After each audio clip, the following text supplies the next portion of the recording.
Hey all, I finished reading The Honey Witch. These are my thoughts.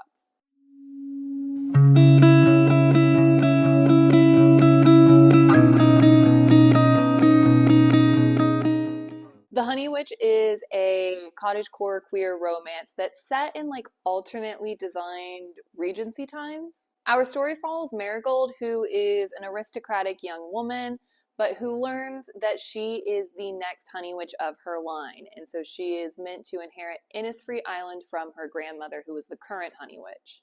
But there's a life-threatening catch, because the Honey Witch is cursed to never be able to find their true love, and the witch that cursed Marigold's line is intent on killing our protagonist. I would say that this is definitely a light angst book until you get to like the final third, maybe even past a third, when things pick up like fast really quickly. But other than that, this book is like leisurely strolling through a garden, taking a look at the landscape. It's not a brisk pacing. So if you're the kind of person where when you're reading, you want the pacing to move fast, and you also, if you want to take a brisk walk down an urban street, this is not the book for you. But if you're okay to sit back and kind of get a lot of character diatribe, like inner monologuing, then this is the book for you. I'm a person who actually typically enjoys that if it has something to do with the land, and so I did truly enjoy this.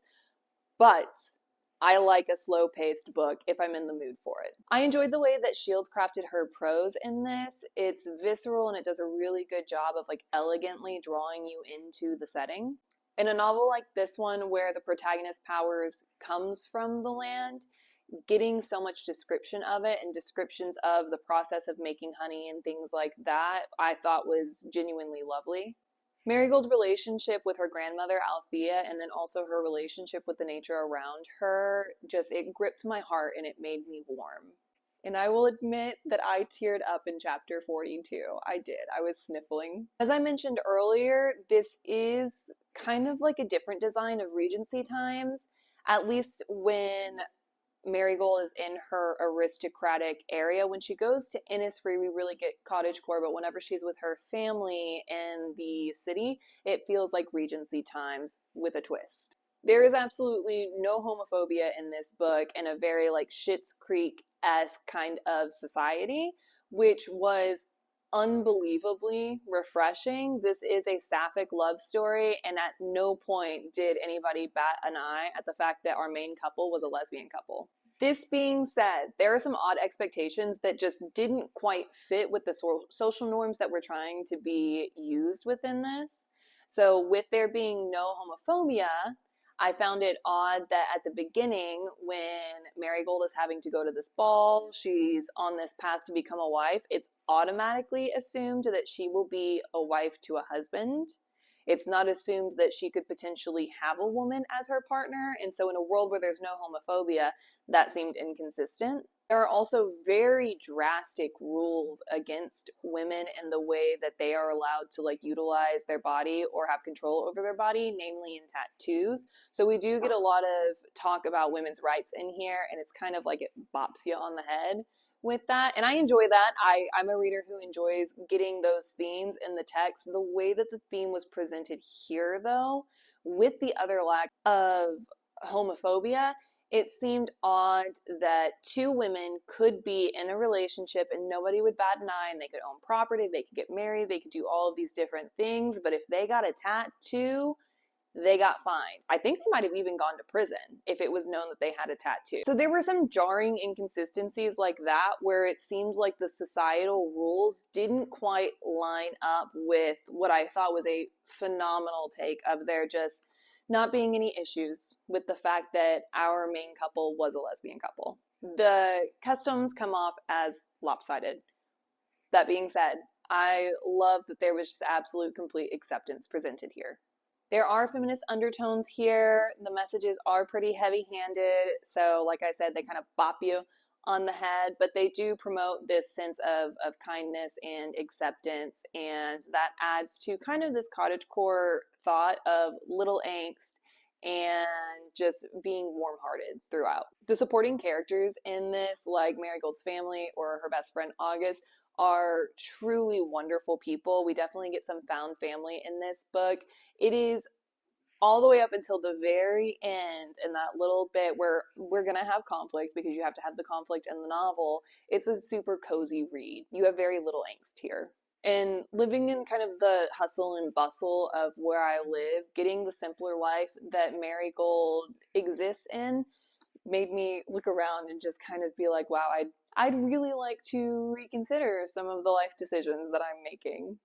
If you get the chance to listen to the audiobook, do it, especially if you are interested in this and you like what you've heard, but you know for a fact that slower paced novels are difficult for you, because Mia Hutchinson Shaw did a really phenomenal job of bringing the characters to life in this. She had a really lovely rhythm as she was speaking and presenting this, and I think that the prose with which our author writes aided in that. I do have some critiques here. And the first one doesn't really apply to me, but I can see certain readers not being happy with it going into the book and not understanding what exactly you're getting. And that goes back to the pacing. Again, if you are not somebody who enjoys a book that is very slowly paced, that spends a lot of time talking about the land, talking about the process of different, bee making enterprises, or that spends a lot of time in the character's head, kind of processing life and evaluating relationships and things like that, this is not going to be the book for you. It's not fast paced. It's not an adventure. There's not a ton that happens beyond relationship building and then our little conflict with the other witch, the Ash Witch. The next two critiques that I have are actually pretty big critiques. And so I don't want that to deter anybody from reading this, because I do really like this book and I do recommend it if you want a cottagecore, slower pace, low angst novel. But I did not like Lottie, who is the romantic interest. I wish I liked her. And there were definitely moments when I did, and I completely understand her backstory and the trauma that she underwent in her past. She has a deep distrust of people and magic, which makes sense. She has cement walls built around her heart and is quick to bite, and it makes sense. The enemies to lovers here worked because her dislike of Marigold, once you got her backstory, completely, I was like, yeah, absolutely. I'm surprised she stayed on the island to begin with. But this is a romance. And the way that Lottie warms to Marigold is so hot and cold, it really switches from scene to scene, whether Lottie is going to be like slightly enamored, infatuated with Marigold, or if she's going to be a complete cold shoulder and really mean and rude. We needed more time with these characters getting to know one another on a deeper level for the relationship to be believable. And since Lottie isn't introduced really until the 35% point of the novel, we didn't get that time because we had the other conflict that was happening.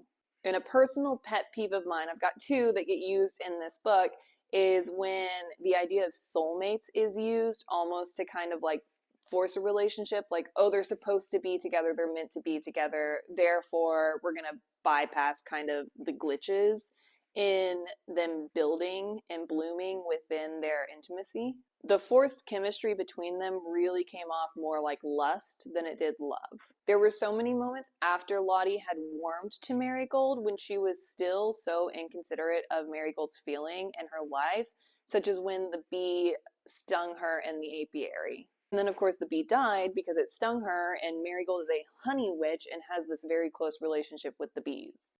I never saw them as a balanced match or a balanced pair because Lottie as a character had so much personal growth that she needed to go through, and I think that if we'd gotten more of that and we had more of her finding trust in Marigold and the two of them really finding support in one another, that would have made things different. But up until the end, I mean, there is still just this disconnect of true feelings and emotions that you need for a deeper level of intimacy in a relationship. And just saying that they're soulmates doesn't cut it, at least for me.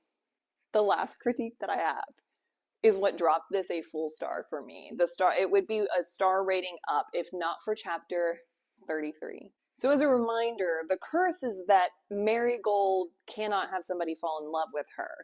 Well, somehow Lottie is overcoming this curse in order to have feelings or sensations of love towards Marigold. And because of this, the curse is basically rebounding and hurting Lottie, like significantly, life-threateningly hurting Lottie.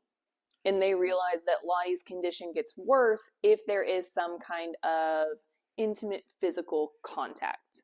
So it was crazy to me that they were willing to just like risk her life in order to get some schmegsy time in. So in chapter 33, they try yet another ill-advised romp with Lottie kind of pressuring Marigold, Marigold being like, I don't know if we should, but then giving in to like those intimate feelings of lust because frankly, I wasn't buying the love. And here's where it hit like an insane level for me.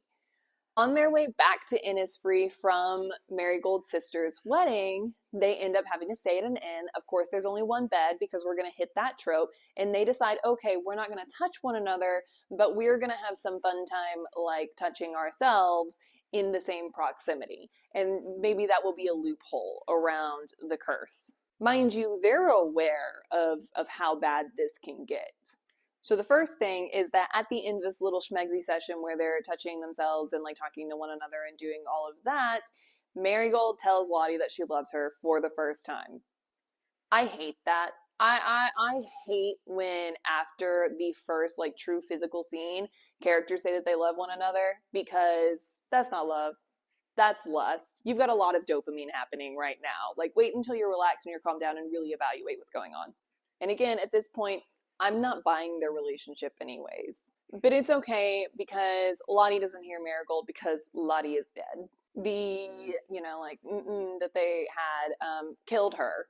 I will admit, this was my first death by masturbation in a novel. And I just laughed because it was so insane to me that they had done this to begin with. I don't know who approved this scene, but I was like, there's no way that this just happened.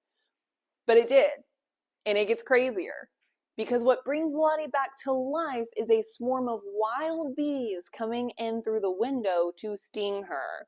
And giving their lives and giving their power for the honey witch into Lottie, she is revived. Like at that point, I felt bad for the bees. I was like, that's not fair. You knew what you were doing. It sounds like you made decisions that you shouldn't have made. You should have just waited until you guys had time to brainstorm like different ways to get around the curse. And instead, all the bees are dead. And I'm upset by it. Again, all they had to do was not sleep together and things would have been okay. And then they could have figured it out. But they couldn't do that. Which just towards the end of book reiterated my thoughts of like, this doesn't feel like love, this feels like lust, and we're trying to force this relationship by saying they're soulmates, but it's just not, it's disjointed. All in all, I did enjoy this book, and I would pick up another novel by Shields. So if you're looking for a light angst cottagecore sapphic romance that has, no homophobia and just kind of so much of it does warm your heart, this might be your next read.